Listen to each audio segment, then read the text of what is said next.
It's the 60 podcast presented by Mint Sports. Joining me in studio is Damien Seabold. Seabs, how are you, mate? I'm good, mate. We're here to do our Souths 2023 review. Now, I tell you what, Seabs, they must be so out on Lachlan Ilias at the moment because we heard rumours a couple of weeks ago Jack Whiten would be in the frame to start at 6 for them and Cody Walker at halfback. And now we're hearing rumblings Latrell could be moved to the halves. Tells me... Mate, just remember, I think the Latrell moving to the halves was... an Alex McKinnon opinion piece from staff writers at Fox Sports. So right, okay. That one could be a grain of salt. The old staff writers. Yeah. They're infamous. Yeah. Infamous staff writers. But either way... Yes. As far as Ilias goes, we spoke about it a few weeks ago, maybe a month ago now, and you put the question to me, what would I do? And 100% I would play Cody Walker at 7 and Whiten at 6 because they are both just better halves than Lachie Ilias. Is there room then to... Could Lachlan Ilias be a future 9? Yeah, potentially, because he runs the footy well. He's solid in defence. Yeah, defensively he's fine. Kicking game's okay, so he'd add that bit of an extra dimension out of dummy half. But again, you're not going to move Damien Cook on. So no, he's not. Is he patient enough to wait a couple of years until Cook's finished? Yeah. Cook's not getting any younger. No. And the way Cook has played, I wouldn't imagine Cook's going to play for too many more years, if we're being totally honest. No, I would have thought, would it be fair to say he's got 2, maybe 3 left in him? I think that's very fair. Yeah. But so either way, there's a lot of rumblings about shake up in the halves at South Sydney. Do you think, though, it would make that much of a difference to their team performance?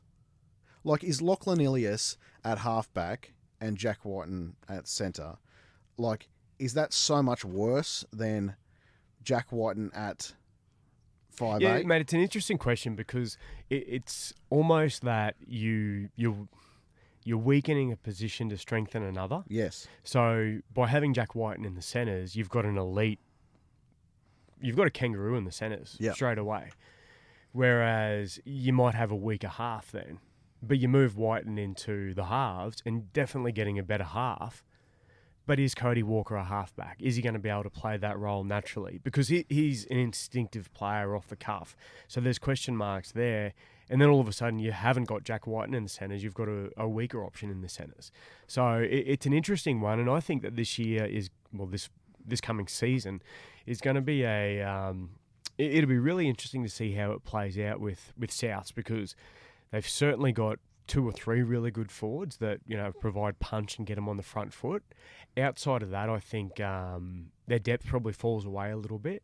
So they've got 2 or 3 elite forwards, I should say. They've got 2 or 3 good forwards, and then it falls away. They've certainly got X Factor and match winners in Cody Walker and Latrell and Jack Whiten.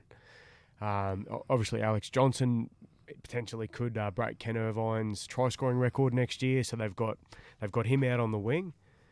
But then they've also got some deficiencies, and it also drops away quite quickly outside of those blokes. Well, I believe Alex Johnson actually is a deficiency, right? So I know he's an elite finisher, but for what Souths are trying to do and how they're trying to get there, let's say you replace Alex Johnson with David Nofaluma, right? We spoke about this on our last podcast with the Tigers.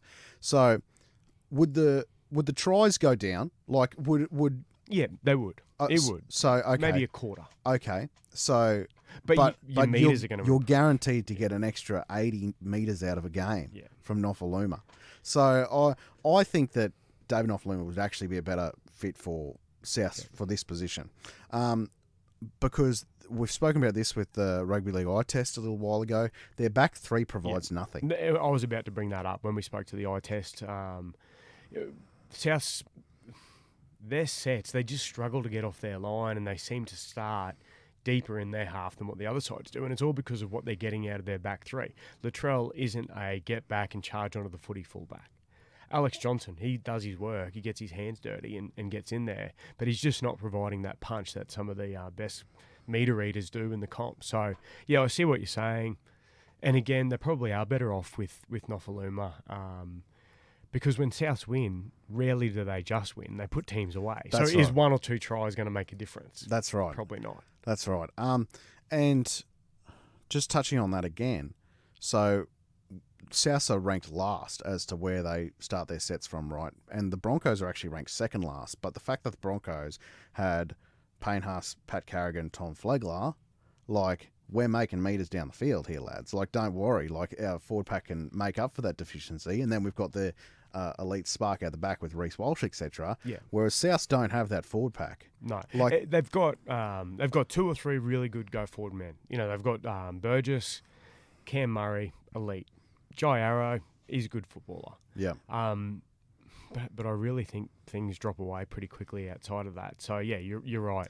And they have Keon, but Keon's a strike back row. He's he's not a meter eater, and they tried to play him like that during the year, and it really hurt them. Didn't work. I think it affected him as well. I don't think he was the same. Even when he finally went back out on the edge, he seemed to have lost a bit of that punch. Yep. Do you think if they had their time again, they would have signed Jack Whiten? Because now you've got Adam Fanua-Blake on the market, potentially. Yeah. Like, Adam Fanua-Blake would add so much more than what Jack Whiten would. And I love Jack Whiten as a player.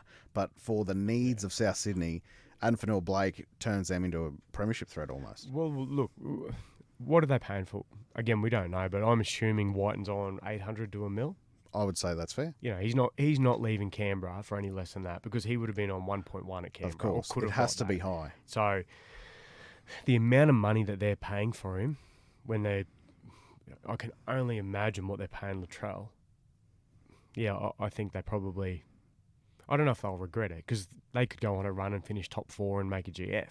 Who knows?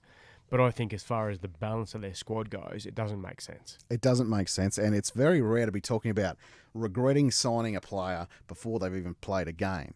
And particularly one of the quality of Jack Whiten. And it's not about Jack Whiten. It's not about him at all. They're gonna get 8 out of 10 from Jack Whiten every week, whether he plays centre, 5'8", or even at fullback. Yeah. He could end up playing lock, which I think is where his future lies eventually. And again, he's going to be, you're never getting worse than 7.5 out of 10 out of him. He's 8 out of 10, 8.5 out of 10 every week. But it's not what they need. Yeah. And the fact that there's probably only, like, let's be serious here. There's probably only 5 or 6 genuine club-changing front rowers in the comp, right? There's probably only 6 or 7. So the fact that one of them potentially comes on the market, and Souths really now aren't in a position to go after him. You know, it's more likely to be a Cronulla or look, and Tom Burgess is he'd still be their best go forward man as far as big prop. Cam Murray's their best player, but he would, and to me that's saying something because he's almost done. Yeah, exactly, and like players like they signed Sean Kepi. They signed Sean Kepi, Shaq Mitchell. Like, all these players to me are just the same. They're fringe first graders. Who have a good game every now and again. Exactly. You're not relying on these guys to take you forward every week. And look, mate, Shaq Mitchell, is he even I don't know if he's even a first grader. So if he's playing big minutes, you're in trouble. Yeah, I think so.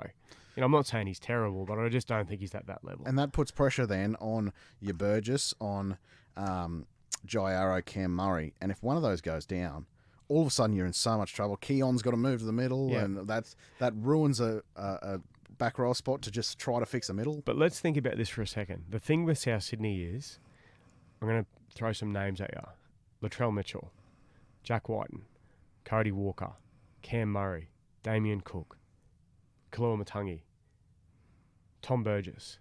That is 7 elite players straight away that they've got in their squad. So regardless of anything else that's going on there, that they should make the top 8. If they do not make the top 8 next year, they're going to have to blow it up and start again. Sam will be coaching in 2025 because they've got so much money invested in those blokes. That's why their depth falls away so quickly. Yep. But again, with those 7 players, they should be making the top 8. They should be pushing for top 4. But a lot of clubs have that problem, right? Yeah. But take Melbourne for example, right? Melbourne's very top heavy as far as their salary cap's concerned. If a Jerome Hughes go down, you still got Jonah Pezza who comes in, right? Who's still a bright, promising youngster. And this probably goes back to another conversation as well, that South's juniors are just not there for them, because if one of those players falls away, one of those top 7 players falls away, the drop off is so dramatic. Yeah. Like, we're not talking promising youngsters or fringe first graders. We're talking about guys who have no right being there. Tallis Duncan's an exception to the rule. Yep. He's got a lot of Cam Murray. I'm not saying he's as good as Cam Murray, but he's got a lot of Cam Murray about him, and he's excellent. He's probably going to play 10, 12, 15 games this year. Yeah, and I wouldn't surprise me if he played more than that. Yeah, because he's going to be a star. Yeah, but yes, I agree with you. So you look at this. It goes back to how important the juniors are. Are they getting 26 games out of Latrell? No. So they've lost half. He's gone to the Dogs. Yeah. So what do they do at fullback? Yeah. Do you put a 30-year-old Whiten back there? Do you put a 30-year-old Alex Johnson back there? I don't think either of them are the answer. Yeah. Well, they've recruited to win now. Yes. They are chips in for right now. Yeah. They've got a 18-month, 2-year window, and that's it. Yeah. Like over the course, because the season is so long, 27 weeks is an eternity, and there's no way you could. If you look at, say, the Storm and South, Storm is still very top-heavy, but let's say a couple of their spine players go down. They're bringing in Jonah Pezzett. Yep. They're bringing in Tyron Wishart, who really came on at the back end of the year. Suafar Longo. Like, they've got these youngsters who are coming through in their junior systems who are very good. South have none of that, apart from Tallis Duncan. Like, really, they've got none of these sort of... But in saying that, they won the reserve grade comp, so they must have some talent there.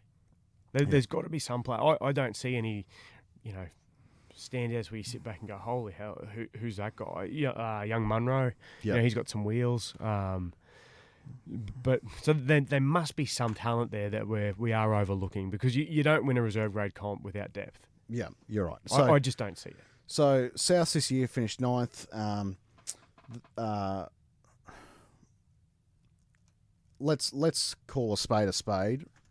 If they don't make the 8, there's going to be some serious changes. Yeah, there has to be, because the squad that they had this year, we all had them finish in top 4. A lot of people had them in a grand final, and they didn't make the 8. So, they've definitely underachieved. And then you have to look at it after that. Wouldn't it be funny if full circle Wayne goes back to the club? But if you look at it after next year, let's say a world they don't make the top 8 next year. I don't think it's a very attractive job. No, not really. Because all those players are a year older. They're about to start again. They've obviously lost a lot of games, like they've missed the 8 again. So you're taking on an aging squad who expects a lot with not a lot of long-term there. Tom, mate, I'm going to throw one out here. Yeah. It's a little bit of an elephant in the room, but have Souths been Wayne Bennetted? Yep. Because you can make the case. While Demetrio made the 8 last year and in his first year after Wayne, well, the history will show that most clubs, except for Newcastle, the year after Wayne leaves, that they'll still make the 8, because that ageing roster and that the way the roster is built to win now. Yeah, they've still got those players there. They still probably have another 12 months in them. But then all of a sudden, when you're an aging rugby league player, which is a physical sport, things get tougher and tougher, and then all of a sudden the roster needs to start being regenerated, and teams struggle a little bit, and I think that's where Souths could be at. The best teams have the perfect combination of youth and experience, and Souths would have loved Lachlan Ilias to be part of that new youth movement coming through, but it's just not there, that youth movement for South Sydney coming through, and they actually have a problem at Souths with juniors transitioning from B grade to A grade. Do you see a world that Lockie Ilias gets through this little tough period and he comes good again? Because he was okay. Like, he's never been bad, but I just don't think he's ever been very, very good. I don't think the high-end upside talent is there, right? Yeah. But put that to the side, I also don't think he's been very well handled at South Sydney either. I agree with that. And do you need a half with that high-end upside talent when you've got Cody Walker and Latrell Mitchell in your side? If only they could get like an Adam Reynolds, like that would cause something like that. Who could steer the ship and kick to a corner, and as long as it's not in a grand final. Look, there's been some decisions with Lachlan Ilias that, look, I've acknowledged that he's played poor at stages, right? But also there was a game that it really sticks out to me. There was a game against the Dragons. Yep. The whole team had a shocker right in the first half, and I think they might have been down by 20 points at half time. This is not this year, this is last year. And Lachlan Ilias was hooked at half time. That's right, I remember that game. And he was the only one hooked. And I thought to myself, man, Lachlan Ilias is probably like the 10th worst South Sydney player tonight. Yeah, like he was a scapegoat. Yes, nowhere close to being the fault of to why they were in this hole. But you've put him on show here, and you've just made a total mockery of the situation. You can't do that. No, I did. I remember that game clearly. And again, I don't know why. Chad Townsend come to mind. Someone like Chad Townsend would be perfect for the Rabbits for a year or two. Yep. Just a steady hand, a decent kicking game, someone to steer the ship around. He's lost his spark and he doesn't have that elite speed or anything like that anymore, but they don't need that. They've got that in other places. They just need someone to steer them around. And I'm not trying to make all the excuses in the world for Lachlan. So, Lachlan he's good for one shocking kick a game that totally changes the game. Normally it's an out on the full. Yep. Or a six tackle set. Yeah. So he's good for one of those bad errors a game. But I do also want to say I think there has been several points along his journey that has been severely mismanaged. And to me, if you wanted to make a statement in that game against the Dragons that night, you hook Cody Walker. You hook one of your big players that is not going to be in any threat of missing selection. They're not going to drop Cody Walker. Yeah. But you do that to send a message. Whereas they get the guy who is, let's be honest, the fourth most responsible in the spine as far as how their success goes, and you put him on show. I just don't like it. No, it was strange. And again, Souths have the squad. They've got the talent. They should be top 8, pushing top 4. I don't know if they will. Do you think they will next year? And again, this is a review, but yeah, I don't think they miss it. I don't think they make the 8. Yeah, I agree. They just seem to. They go on runs where they win, and they did it this year. They win half a dozen games in a row, but then they'll lose half a dozen games in a row. Well, let's look at their last. So, let's take their last 10 games, for example. 10. They went 3-7 in their last 10 games. Now, Latrell came back for most of those games. Yeah. And so I just don't. And the trends in the first half of the season were so misleading for South Sydney's success. And then it come to fruition at the back end. We spoke about this at the Rugby League eye test. There were so many key parts of their game that were flawed. Yeah. And for all the brilliance in attack that they have, and that's the thing. When they verse West Tigers, St. George, and the Bulldogs, they can put 60 on them. It's all good. But come up, or they can be down by 20 and still win. Yep. But come up against even a Dolphins who are willing to grind it out. Yeah. It's a struggle to beat them. So look, I think that there is a lot more teams with better upside than South next year, and we'll just have to wait and see. They could prove us wrong, but right now I would say they missed the 8. Yeah, I agree. Yeah. That's been the 60 Go podcast presented by Mince.